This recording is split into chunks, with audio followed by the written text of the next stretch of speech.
বিদেশ প্রবাসী, আহা কি পরিমাণ মায়া লাগে। 12 ঘন্টা ডিউটি করে আবার আরো 6 ঘন্টা আরেকখানে আরেক কোম্পানির স্যার কি করে 18 ঘন্টা, কেউ কেউ আর থাকে 6 ঘন্টা। এই 6 ঘন্টার মধ্যে বিশ্রাম কখন? নিজের জামাগুলা নিজে ধোয়, নিজের রান্নাটা নিজে করে।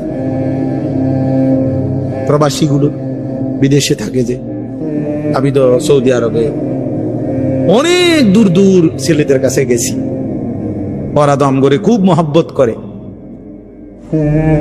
তাইলে এই নিজের রান্না নিজের, কত ছেলে যে বিশ্বাস করো ভাইয়া কি পরিমাণ কান্দে, আল্লাহর কসম। এটা যদি আমি দেখাইতে পারতাম এখান থেকে, এটা বিদেশ অনেক কষ্ট। এই কথাটা কইলো তুমি বুঝদা না ভাইয়া, অনেক কষ্ট। এটা কইলো তুমি বুঝদা না, এটা কইতে তো 1 মিনিট লাগছে, আর অনেক কষ্ট। বাস্তবতা হলো তার চাইতে অনেক বেশি কষ্ট। এই প্রখর রৌদ্রে, এই তীব্র রৌদ্রে, বিশেষ করে 12 ঘন্টা ডিউটি করে আসার পরে যখন একটা ছেলে বা একটা যুবক, তার একজন আপনজন কেউ নাই, আইসা নিজের 1 গ্লাস পানিটাও নিজে নিতে হয়, তো মনটারে হাহাকার লাগে, আর কেউ তো নাই। অথচ 28 বছর বিদেশ করতেছে। এক ছেলে দেখা হইলো লাস্টের দিকে, ওই আমার দেখে জড়াই ধরে কানতেছে। আমি বললাম, বাবা তুমি আজ কতদিন হয়েছে আইসো?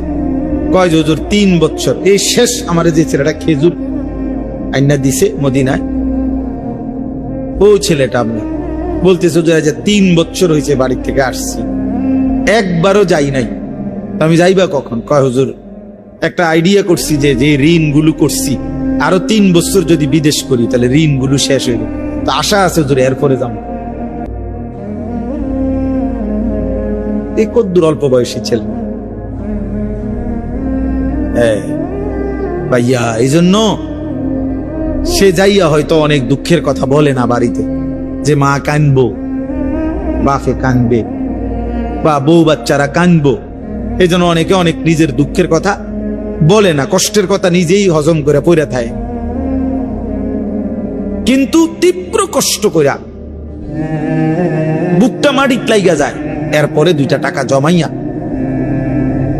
এরপরে বাড়িতে টাকা না খাইয়া না দেয়।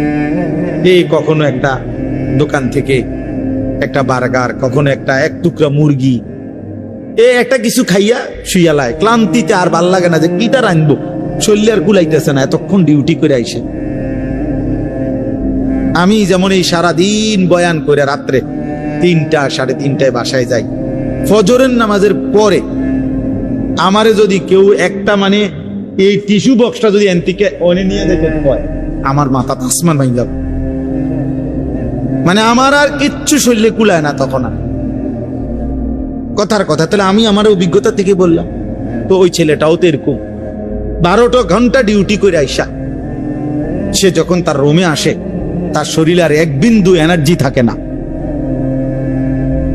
এই জন্য দোস্ত আমার, বন্ধু আমার, স্বার্থপর বড় দুনিয়া, যে দুনিয়া কষ্টই করা যায় কিন্তু চাহিদা পূরণ হয় না।